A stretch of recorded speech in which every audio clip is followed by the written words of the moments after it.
The Little Mermaid. A big shout out to Kelly, Katerina, Zach, Sunil, Mayflower, Papia, Monsieur Pompadour, Jada, Goulet, and Purehearted for requesting today's story.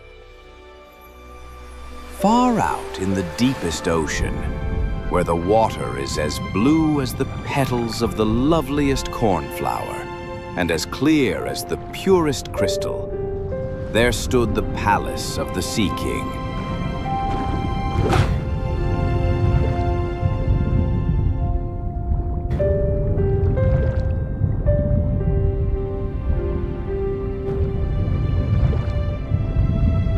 The Sea King was a widower, but his aged mother managed the household with care.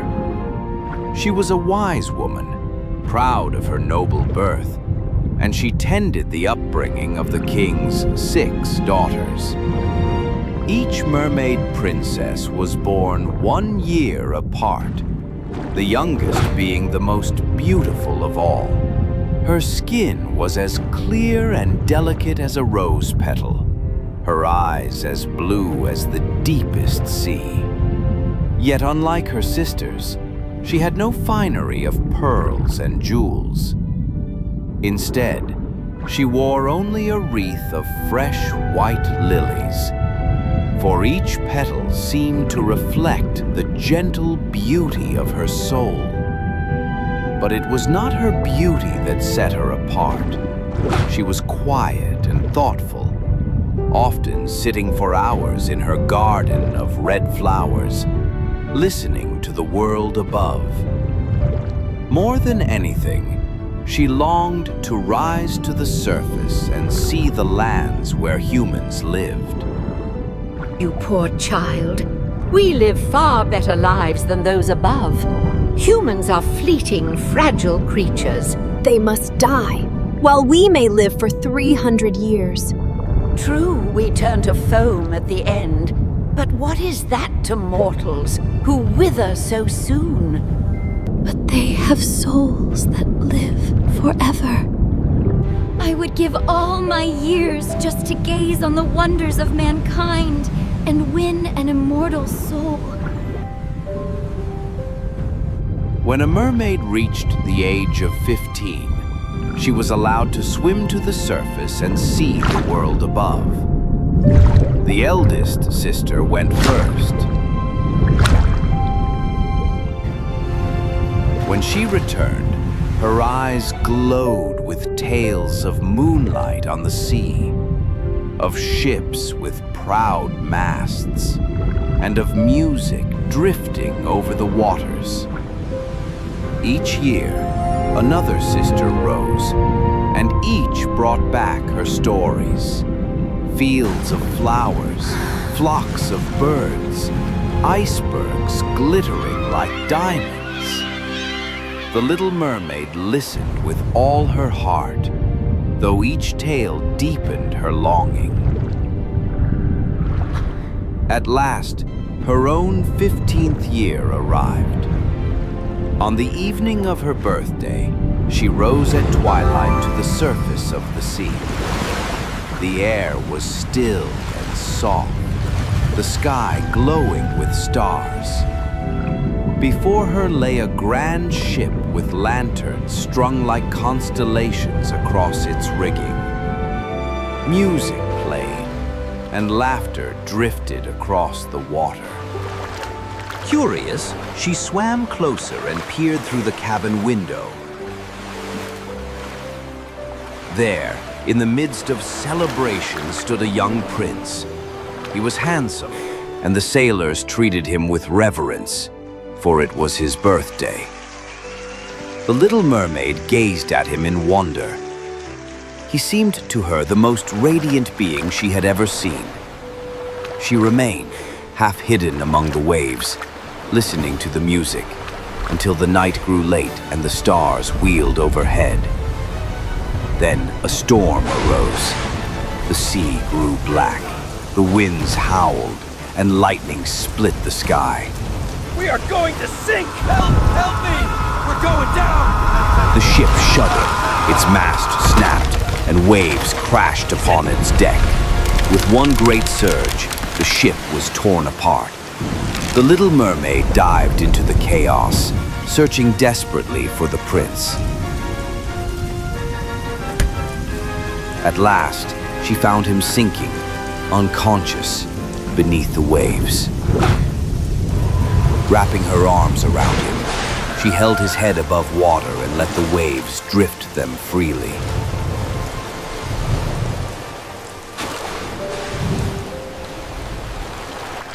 In the morning, the storm had ceased, but not a single part of the ship was in sight. The prince looked very handsome in the morning light, and as she looked at his peaceful face, a longing stirred in her heart. She kissed his smooth forehead and stroked back his wet hair.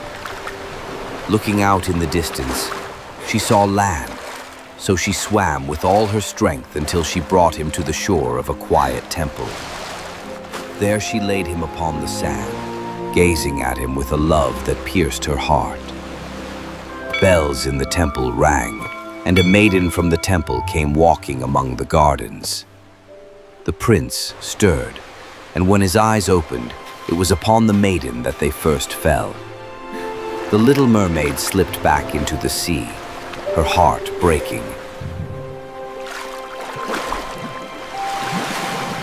From that day, she thought of nothing but the prince and the immortal soul she might gain through his love. She no longer played among the coral gardens of her father's palace, nor joined in the songs of her sisters. Her thoughts clung to the human world above.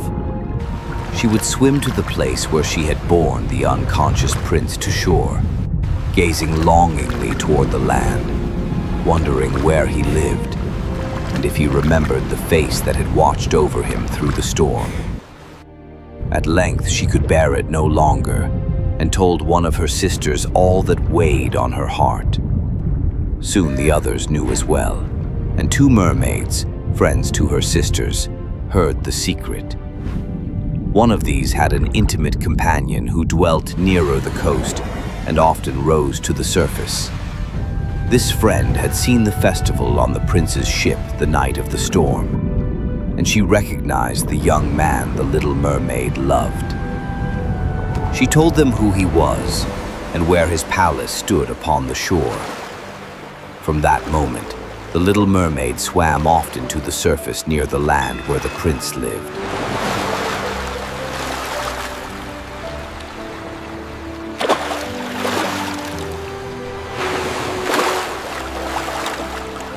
She would linger among the rocks and gaze at the castle, watching the prince walk in the gardens or ride out upon his horse.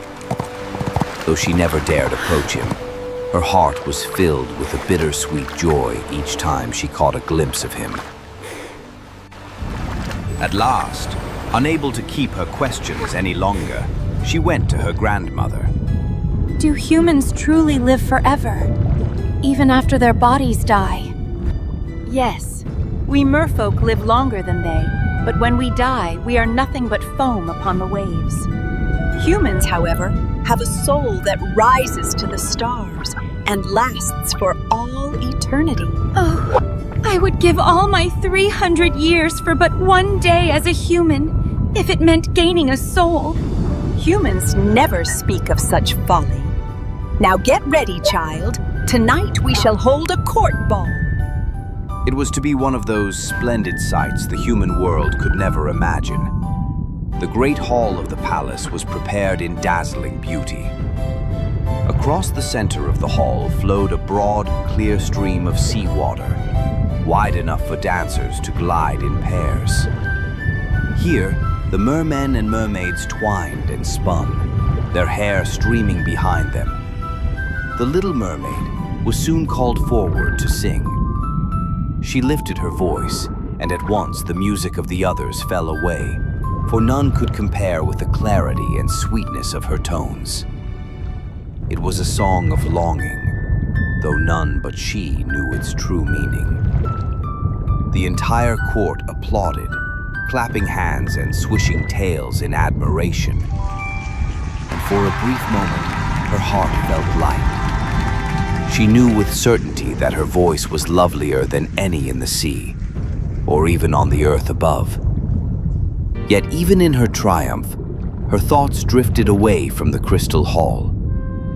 As the laughter and dancing filled the palace, she slipped quietly away. Alone in her little garden, she sank down among her sea flowers. Then, from above, a faint sound pierced the depths. A bugle horn ringing clear over the sea. Her heart leapt. He is sailing there, she thought. I will venture everything for him. For his love, and for the immortal soul that only his love can give me. Tonight, while my sisters dance in the palace, I will go to the Sea Witch, whom I have always feared. She alone has the power to help me. With that, she rose from her garden, her decision fixed as firmly as stone. While music and joy resounded through the crystal halls behind her, the Little Mermaid swam away into the darkness, toward the dreadful whirlpools where the Sea Witch made her dwelling. So she swam to the farthest part of the sea, where the water grew black and twisted plants writhed like serpents. There, in a cave lit by glowing bones, dwelt the Sea Witch.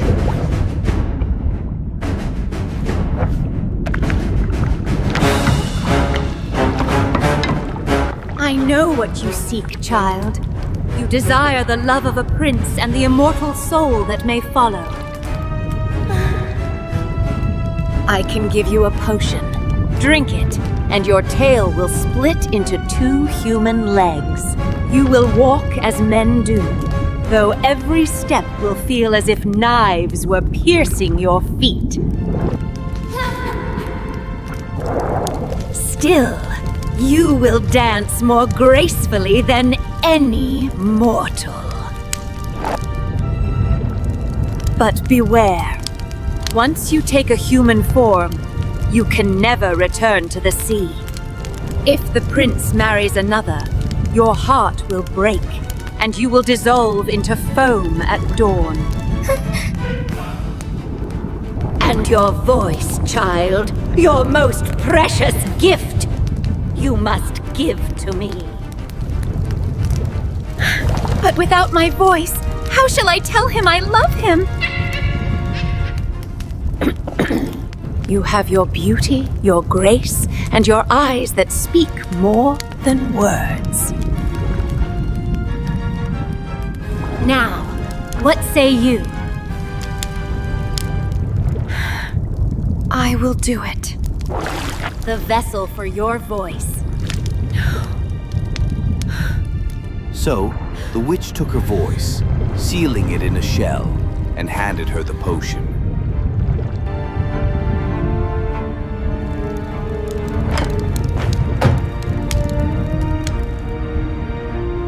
The Little Mermaid swam to the shore and drank.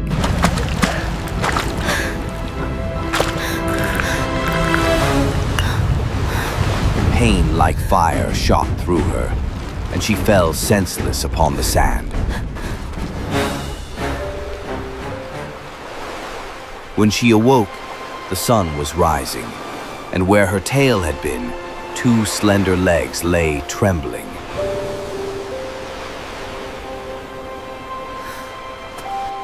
The prince himself came upon her and lifted her gently. Who are you, maiden? How came you here upon the shore?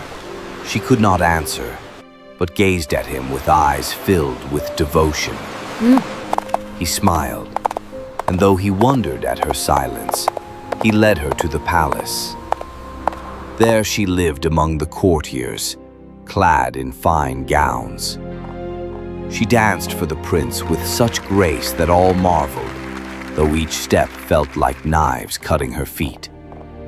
Yet she bore it gladly, for each moment near him filled her with joy. Oh, dear child. The prince grew fond of her, and he told her of his dreams, his hopes, and his gratitude for the maiden who had once saved him, whom he believed to be the girl from the temple. The Little Mermaid's heart ached with longing, but she smiled and listened in silence. One day, the prince was commanded by his parents to journey and meet the princess of a neighboring kingdom. I will obey, but my heart is free. I could never love another as I love the maiden from the temple. When they reached the other kingdom, the princess came forth, and to the Little Mermaid's despair, it was indeed the maiden from the temple. The prince, overjoyed, believed his destiny fulfilled. The mermaid smiled bravely, though her heart broke within her. My dearest, you will be glad for me, will you not? For she is the one who saved me, and I must honor heaven's gift.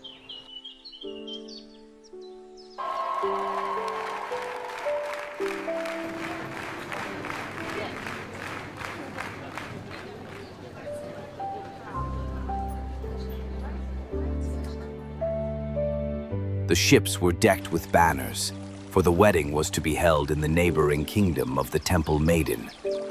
The prince had promised to return there within 7 days to take his bride. The Little Mermaid knew that when he gave his vows, her life would end, and she would dissolve into foam. Yet she smiled bravely and stood at his side as they sailed beneath a sky of silver stars. That night, as the vessel glided through the dark waters, her sisters rose from the waves. Their long hair, once their pride, had been cut away, and the sea foam clung to their pale cheeks like tears. Before the sun rises, you must strike the prince's heart. Let his blood fall upon your feet, and the spell will break. Into her hands they pressed a glittering dagger.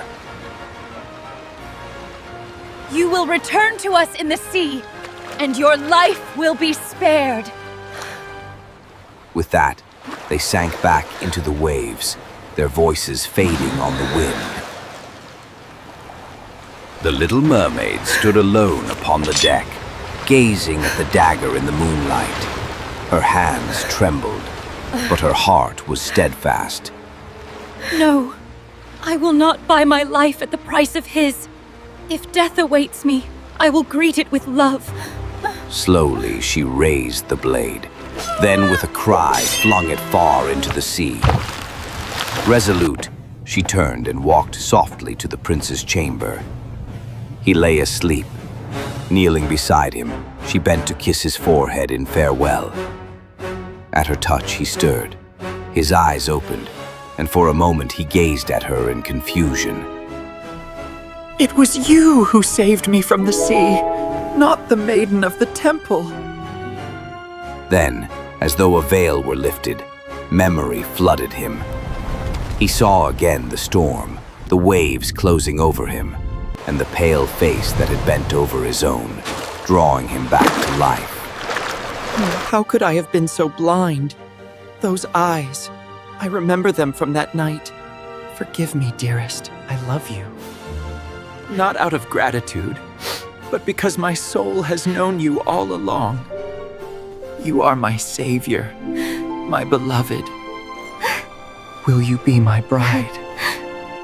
The Little Mermaid's tears shone like pearls as she clasped his hands. The ship reached the Temple Maiden's kingdom at dawn.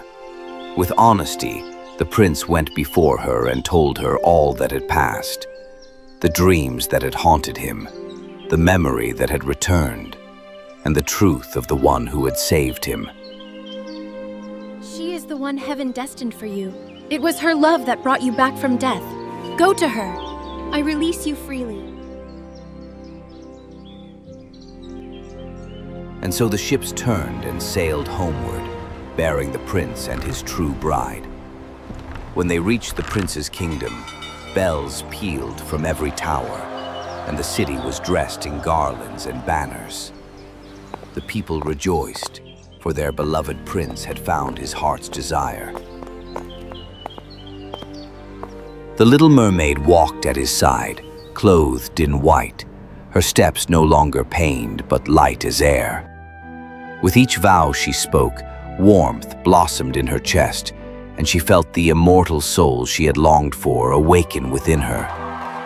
The sea shimmered with joy, and her sisters rose from the waves to sing a song of gladness. No longer would she become foam. She had won what she desired most, love, and a soul that would last forever.